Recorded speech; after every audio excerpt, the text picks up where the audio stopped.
Hey, what's up, guys? It's Ant here, and today we are going to be making a gradient halftone effect in Photoshop.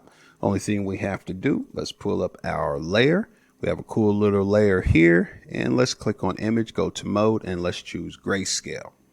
Okay, hit discard there. The picture looks good. Head back up to image, go to mode, and now let's try bitmap. Changes to bitmap here. Hit OK to flatten the layers. Now our output, we want about 72 pixels. Our method, we will choose halftone screen. Click OK. Now the frequencies for this particular size photo, I choose 2. But just so you know, the bigger the frequency you place, the smaller the dots. So 2 is good for this particular size photo. The angle, you can set it at 0 or 30, 45, however you'd like. And we want our shape to be round. Let's click OK here. All right, and that is it. Now, at this point, this photo is no longer editable. So what we can do is basically reverse it, and let's go back to where we can put a gradient on it.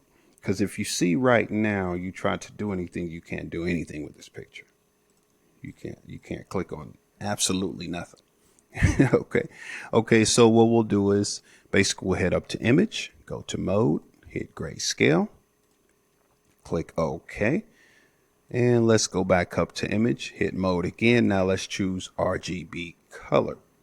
All right, so now we can unlock this and do what we'd like to do. So we'll hit our adjustment layer here, and let's go to gradient map. Now you could choose whatever color you like, but I'm feeling a little purple today. So let's see, click on right here, pull up our gradient editor, and let's choose a purple. There we go, click OK. And now this looks kind of inverted or reversed, so we will hit reverse here. Move that out the way, and voila, there you have it. Now the only thing you have to do, guys, is save it to a JPEG or PNG file and upload it wherever you upload your photos.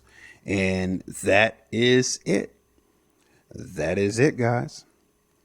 So like always, thanks for watching, and I'll see you in the next video.